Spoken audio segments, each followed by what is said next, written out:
존경하는 우원식 국회의장님, 선배 동료 의원 여러분, 외통위 소속 조국혁신당 김준영입니다. 한미동맹 지지 결의안에 대한 반대 토론을 한다고 하니 많은 분들이 의아해하실 것 같습니다. 우선 분명하게 말씀드립니다.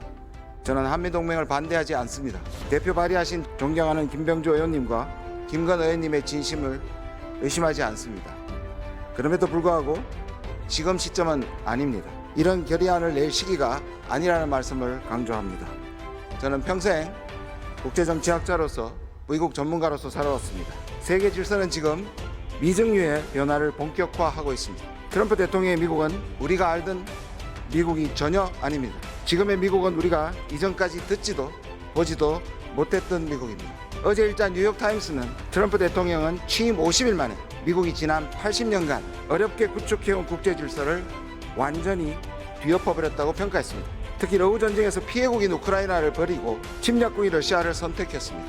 俄乌전쟁 3년 유엔 결의안에 미국은 그 모든 동맹국을 외면하고 PPT 지도에 보시는 것처럼 러시아, 북한, 시리아와 함께 반대표를 던졌습니다. 트럼프 정부의 세계관은 동맹과 우방국 그리고 자유주의 국제질서를 무너뜨리는 것입니다.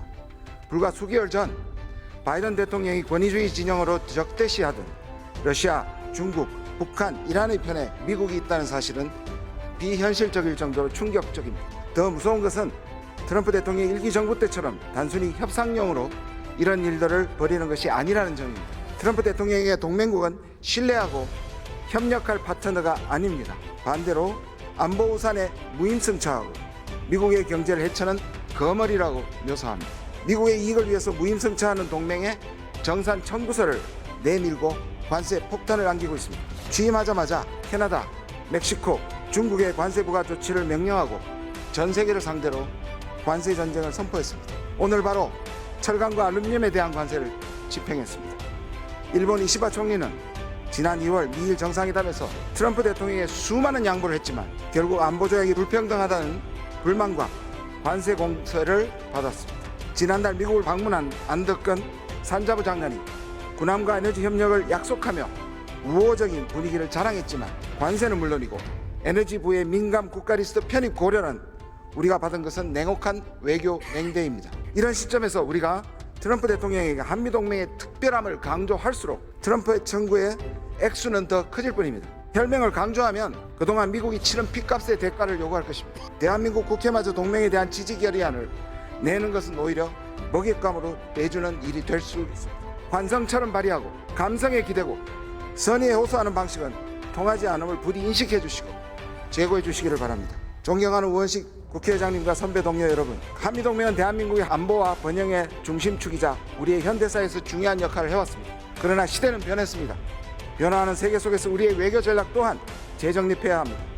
세계 질서가 급변하고 있으며 트럼프 대통령의 미국은 분명히 달라졌습니다.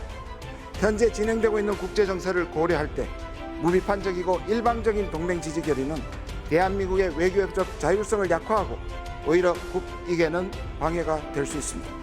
대서양 동맹, 유럽 동맹, 캐나다를 보십시오. 그들은 트럼프의 압박 속에서 자신들의 외교적 자율성을 지키기 위해서 발버둥 치고 있습니다. 지금 국회가 논의해야 할 것은 단순한 한미동맹 지지 결의안이 아닙니다. 한미동맹을 어떻게 정교하게 조율할 것인가, 대한민국의 전략적 자율성을 어떻게 확보할 것인가를 고민해야 합니다. 한미동맹은 우리 국익의 필수적 수단이지만 목적이 될 수는 없습니다. 더욱이 트럼프 대통령이 추구하는 동맹은 우리의 이익과 다릅니다. 존경하는 선배 동료 의원 여러분, 다시 한번 강조하고 싶습니다. 지금 필요한 것은 한미동맹의 맹목적 지지가 아니라 건강하고 바람직한 한미관계의 재정립입니다. 경청해 주셔서 감사합니다.